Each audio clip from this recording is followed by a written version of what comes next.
Eliezer bertemu dengan Fuad dan Ricky dalam persidangan. KP Indonesia Pagi akan membahasnya dalam dialog nanti.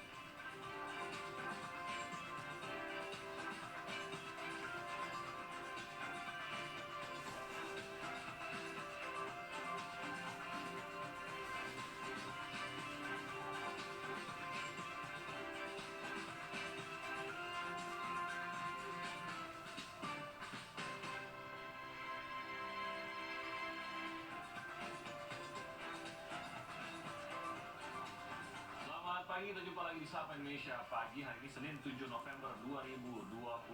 Saya Timothy Marbun. Saya Bayu Sutiono. Lewat sudah satu pekan pertama di bulan November. Oh iya ya. Kira-kira itu.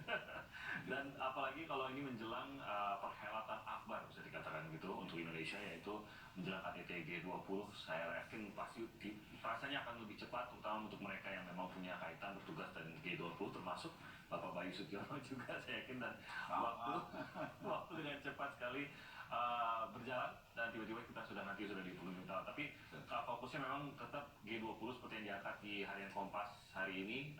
Tampaknya mungkin tidak hari ini kita bahas, tapi memang ada beberapa hal konkret yang terjadi untuk G20 ini, walaupun berada di tengah kondisi geopolitik yang agak bisa dibilang agak tidak menentu karena perang.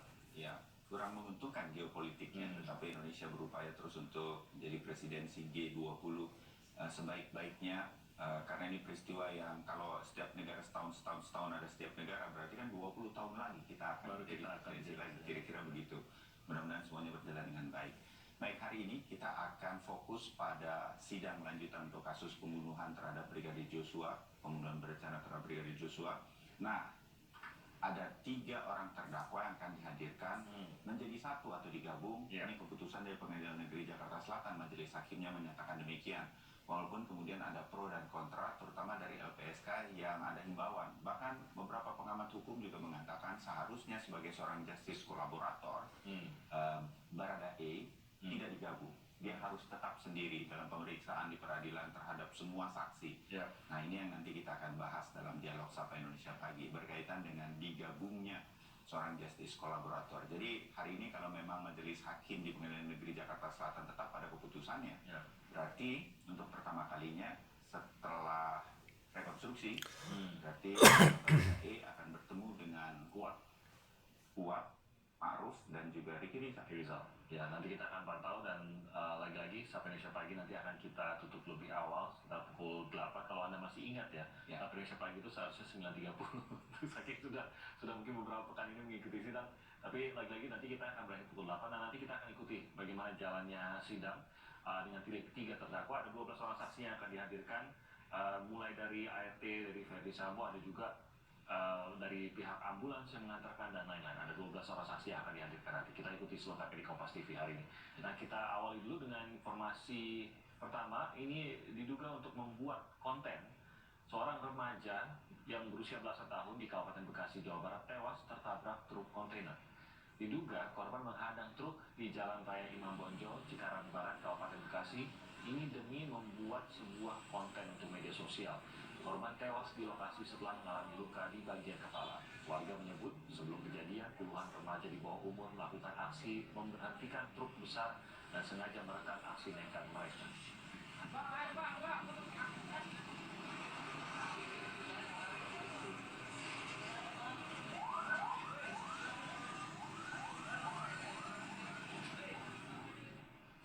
Beredar, saudara, di media sosial video penganiayaan oleh seorang suami kepada istrinya di Cinere, Depok, Jawa Barat. Aksi pemukulan berhenti setelah dilerai oleh warga.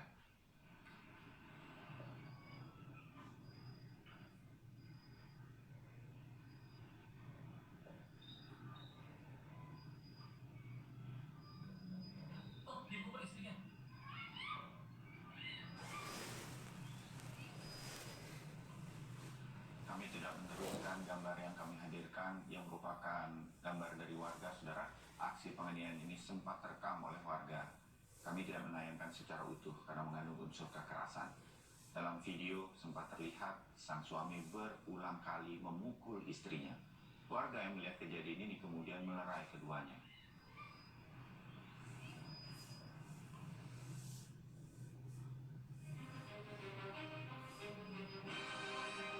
Usai beredar di media sosial, polisi langsung bergerak cepat menangkap pelaku penganiayaan di daerah Cinere, Depok, Jawa Barat. Pelaku berinisial MS ditangkap polisi setelah melakukan tindak KDRT terhadap istrinya.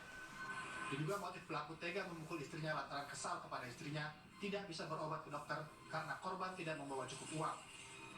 Pelaku yang emosi sempat memanting motor lalu menganiaya korban.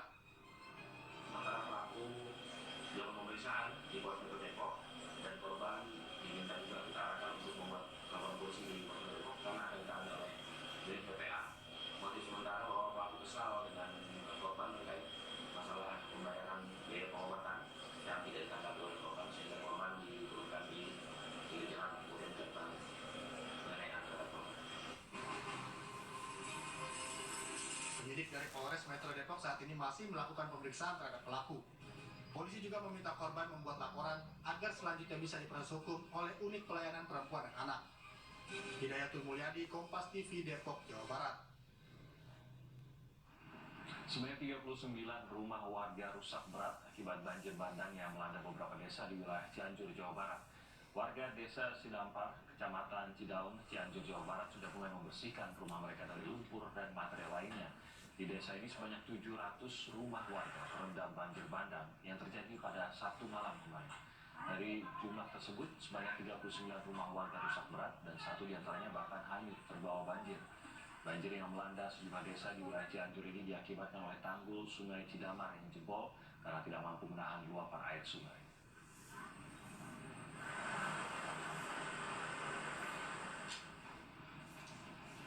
Saudara, kami akan jeda dan kemudian kembali dengan informasi lain untuk Anda. Di antaranya mengenai perkembangan 65 desa di wilayah Kabupaten Aceh Tamiang di Aceh yang sampai saat ini masih terisolasi akibat banjir. Lengkapnya usai jeda.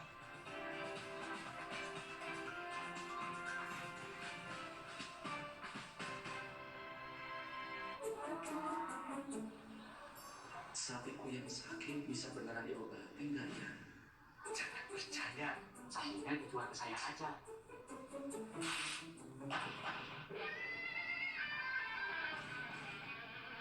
Jangan mau diprovokasi, Pak. Ini diobatin dulu sapinya. Nah, ternak yang masih sehat segera divaksin. Jangan mau diprovokasi. Mari kita sama-sama basmi PMK dari bumi Indonesia. Tahu nggak sih, bekas botol plastik jenis PET ini nantinya bisa berubah menjadi barang baru lagi. Seperti benang air ini, inilah konsep ekonomi sirkular. Konsep daur ulang plastik berbasis ekonomi sirkular dimulai dari penggunaan plastik dari konsumen, pengumpulan dan pemilahan sampah plastik lalu diproduksi menjadi barang baru. Prosesnya, plastik PET dikumpulkan melalui jasa online, pembulung, dan pengumpul dari lingkungan. Lalu dibeli oleh pabrik daur ulang, akan diolah menjadi bahan baku dan barang jadi bahan seperti amplop, baju olahraga, dan juga kafe. Sudah jelas, kemasan plastik PET memberi banyak benefit lain untuk menggerakkan roda perekonomian. Untuk membantu menyukseskan gerakan ekonomi sirkular, kita, masyarakat Indonesia, harus memulai pilih sampah dari rumah sekarang juga. Inovasi baru dari Hotin. Hotin Go. Oles Go. Roll on Go. Pijat Go. Nggak sentuh langsung, nggak bikin tangan panas. Hotin Go. Hotnya in, langsung go. Hotin Go dilengkapi aplikator roll on dan pijat. Hentak agar keringnya turun. Oles Go. Roll on Go. Pijat Go. Nggak sentuh langsung, nggak bikin tangan panas. Andai kamu bisa menjadi seperti yang kuinginkan. Meat Max begitu maksimal rasanya. Spesial pakai telur. Siapapun tak bisa menolaknya. Pizza Hut selalu lebih maksimal puasnya.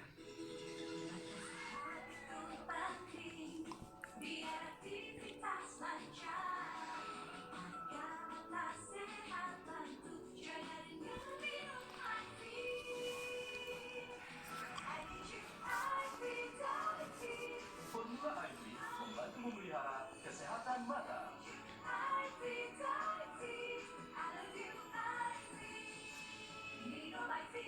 Dari Lapi. Konektivitas digital menopang dunia untuk pulih lebih cepat, bangkit lebih kuat. Di tengah presidensi G20 Indonesia, kita saksikan perjalanan transformasi digital dalam sebuah gelaran internasional.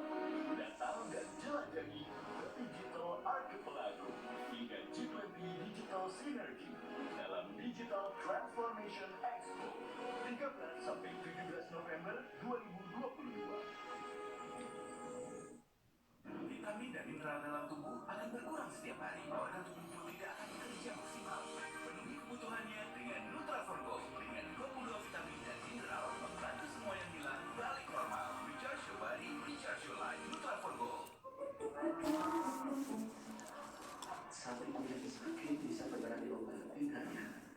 Jangan percaya, sapinya di tulang saya aja.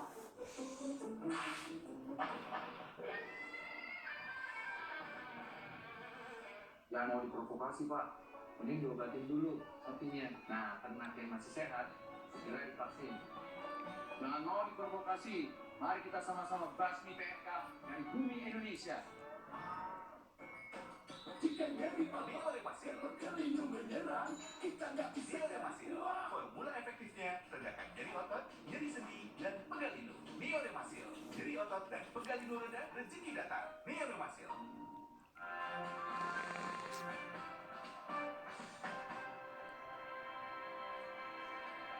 Kembali Sapa Indonesia pagi, saudara, sebanyak 65 desa di wilayah Kabupaten Aceh Tamiang Aceh sampai saat ini masih terisolasi akibat banjir. Sementara akibat banjir ini belasan ribu warga dari 12 kecamatan yang terdampak banjir harus mengungsi. Memasuki hari ke-6, banjir yang melanda Kabupaten Aceh Tamiang sudah mulai surut. Di beberapa desa terdampak banjir, ketinggian air terlihat sudah mulai surut. Meski demikian, masih ada sekitar 56 desa di 12 kecamatan yang masih terisolasi akibat banjir. Selain karena banjir yang masih tinggi, akses jalan menuju desa-desa tersebut terputus. Sementara itu, akibat banjir ini belasan ribu warga terpaksa harus mengungsi. Bagaimana kondisi terkini banjir yang melanda Aceh Tamiang sampai pagi hari ini? Kita langsung terhubung dengan jurnalis Kompas TV Zikri Maulana yang berada di sana dan melaporkan langsung. Zikri, selamat pagi. Apakah banjir sudah mulai surut menurut pantauan Anda? Ya, selamat pagi Dimorti dan juga saudara. Banjir yang melanda Kabupaten Aceh Tamiang sejak Selasa lalu ini merupakan hari ke-7.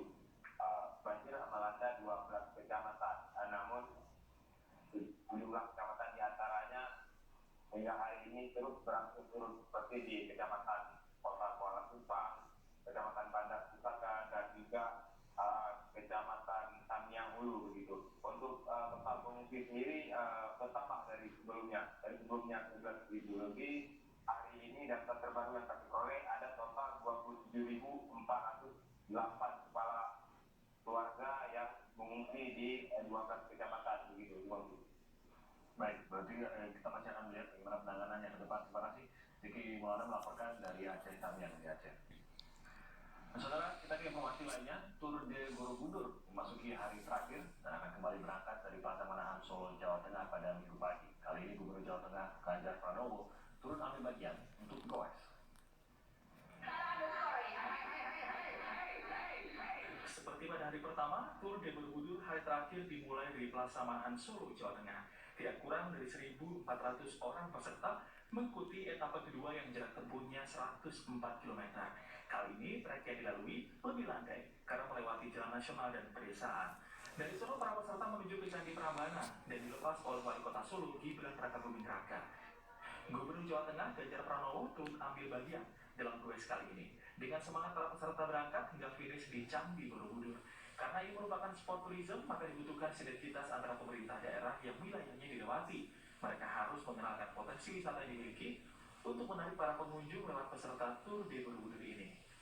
Semua kabupaten yang dilewati, para bupatinya, wali kotanya kita ajak ke bicara dan kita minta untuk mereka mempromokan apakah destinasinya, apakah kulinernya, apakah keseniannya gitu ya, sehingga orang akan tertarik atau sesuatu yang unik lah yang bisa mereka tampilkan. Gibran juga mengapresiasi adanya gelaran Tour de Borobudur ini, sebab di masa pasca pandemi ini penting adanya inovasi untuk menarik investor dan wisatawan. Pandemi ini kita lagi sport tourism ya. Kita lihat tadi ini hotel-hotel juga ramai. Soalnya ini eventnya kan 2 hari. Ya, bagus-bagus. Tour di Borobudur akan selalu hadir dengan pilihan rute yang berbeda. Namun pastinya dalam kegiatan ini akan ada prospek wisata yang lokal untuk mengangkat potensi masing-masing. Widi Nugroho, Kompas TV, Solo, Jawa Tengah.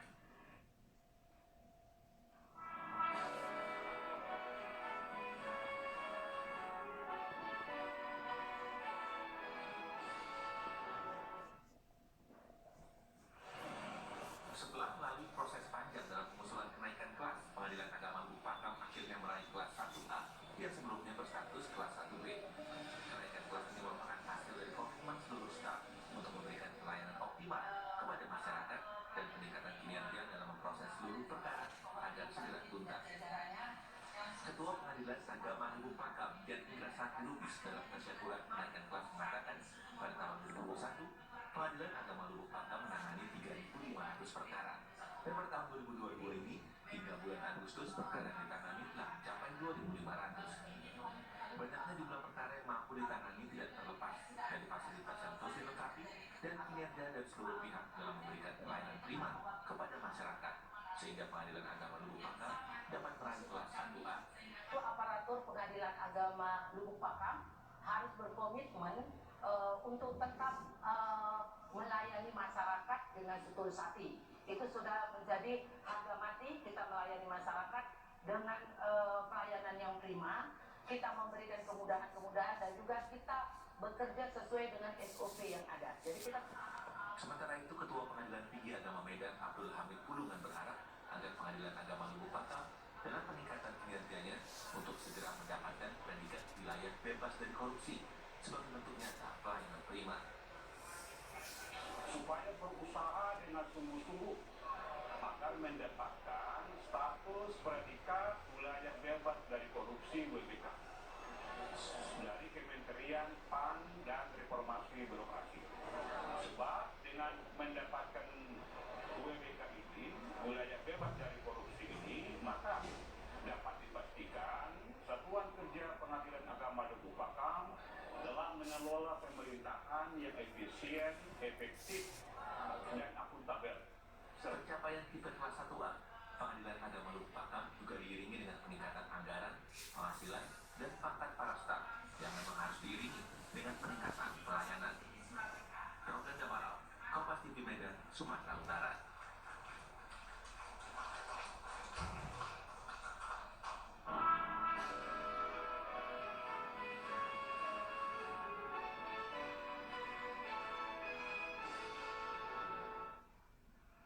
Saudara Barada Richard Eliezer akan bertemu dengan Ricky Rizal dan Kuat Maruf dalam persidangan kasus pembunuhan Brigadir Joshua di Pengadilan Negeri Jakarta Selatan hari ini.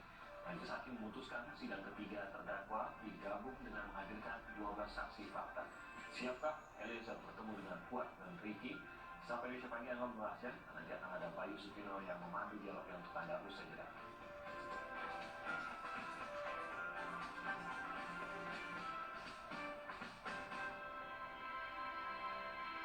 Dulu aku pikir semua air mineral itu sama. Ternyata air mineral itu beda. Luar banget. Di minum mineral, rasanya seru banget. Nggak enak? Iya, kayak aroma semangkuknya. Air mineral memang berbeda. Sumber airnya mengandung mineral esensial. Dikemas menggunakan 3 proteksi berlapis. Segernya. Bikin badan lebih enteng. Pilih sehat, pilih Le Mineral. Buat kesehatan, aku percaya Sido Muncul. Sido Muncul suplemen dibuat dengan bahan yang baik, riset yang panjang, quality control ketat, dalam bentuk soft kapsul dengan varian vitamin dan herbal. Sido Muncul natural. Health Better Life. Walau pengap dan sesak, jangan buka masker. Inovasi baru, Fresh Care Patch. Tinggal tempel, bikin fresh seketika. Maskeran nyaman. Cool kan? Fresh Care Patch. Saatnya rilekskan kulitmu. Fresh Living minyak zaitun. Kelembutan alami dari wajah hingga ke ujung kaki. Dengan aroma mewah gilang-gilang. Fresh Living minyak zaitun. Cantik terlindungi. Tahu gak sih, bekas botol plastik jenis PT ini nantinya bisa menjadi barang baru lagi. konsep ekonomi sirkular. Konsep daur ulang plastik berbasis ekonomi sirkular dimulai dari penggunaan plastik dari konsumen, pengumpulan dan pemilahan sampah plastik lalu diproduksi menjadi barang baru. Prosesnya, plastik PET